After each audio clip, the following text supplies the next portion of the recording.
Assalamualaikum warahmatullahi wabarakatuh. Sahabat bibit cerita yang saya banggakan, kali ini saya akan menceritakan sebuah kisah kocak dari Abu Nawas yang berjudulkan telur atau ayam, mana yang lebih dahulu. Selamat menyaksikan. Pada suatu ketika Baginda Raja Harun al-Rasyid tersenyum sendiri tatkala mendapati ayam betinanya bertelur. Beliau memanggil para pengawal agar mengumumkan kepada rakyat bahwa kerajaan mengadakan sayembara untuk umum. Sayembara bagi siapa saja. Sayembara itu berupa pertanyaan yang mudah tetapi memerlukan jawaban yang tepat dan masuk akal, bisa diterima oleh akal sehat. Barang siapa yang bisa menjawab pertanyaan itu akan mendapatkan imbalan yang amat menggiurkan dari Baginda Raja, 1 pundi emas. Tetapi bila ia tidak bisa menjawab, maka mesti terima hukumannya, undian yang sangat beresiko. Pada kondisi yang susah begini, sayembara seperti itu mengundang banyak peminat. Sayang beribu sayang, karena hukuman yang berat bila gagal menjawab, maka para peminat itu hanya bisa menelan air liur saja. Yang tidak bisa menjawab akan dihukum berat. Pundi-pundi uang emas itu sungguh sangat memikat hati. Namun apa daya, otak diragukan kecerdasannya, mengingat beratnya hukuman yang akan dijatuhkan bila tidak bisa menjawab. Maka hanya 4 orang yang nekat mengikuti sayembara yang diadakan. Abu Nawas yang mendengar sayembara dari raja langsung mendaftar menjadi peserta. Dia menjadi salah satu dari 4 orang itu. Aturan mainnya sederhana. Yang pertama yaitu jawaban harus masuk akal. Yang kedua, peserta harus mampu menjawab sanggahan dari Baginda Raja sendiri. Pada hari yang telah dijadwalkan, para peserta sudah siap di depan panggung. Penonton pun berjubel-jubel. Mereka ingin menyaksikan siapakah yang beruntung akan mendapatkan pundi-pundi uang emas itu, yang memenangkan sayembara itu.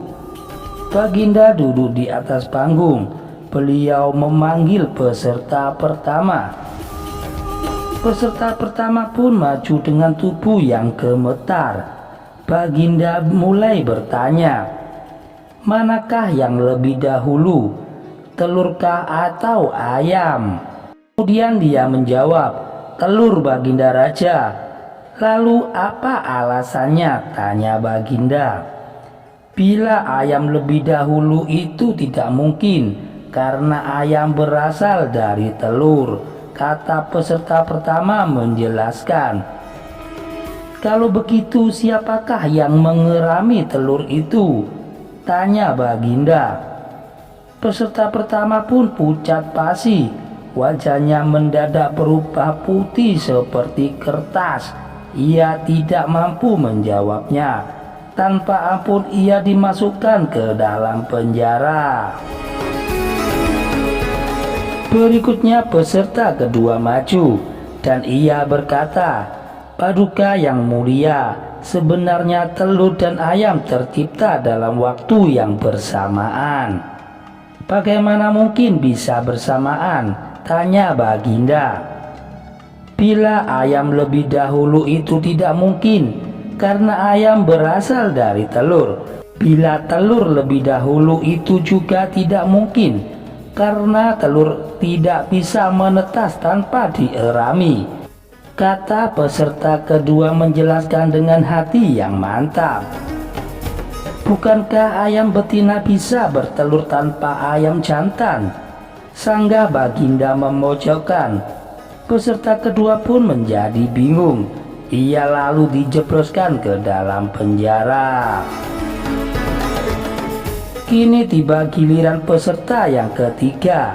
Ia berkata, "Tuanku yang mulia, sebenarnya ayam tercipta lebih dahulu daripada telur." "Sebutkan alasanmu," kata Baginda.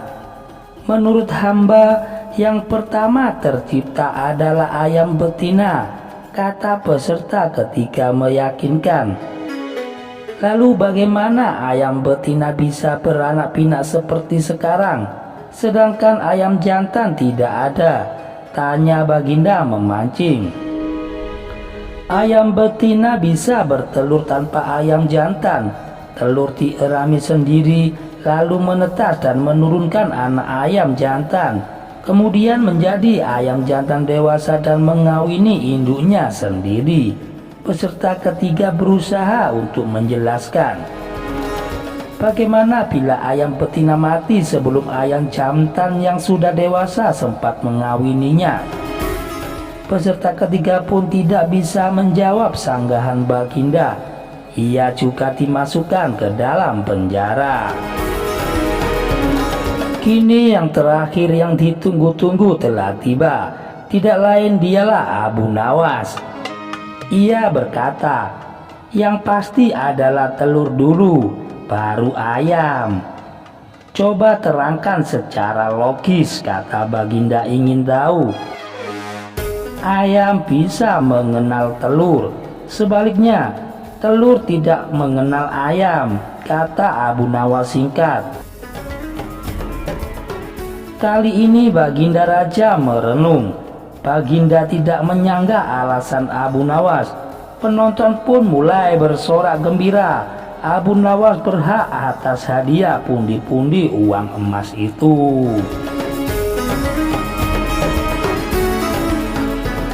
Demikian cerita dari Abu Nawas ini bisa saya sajikan.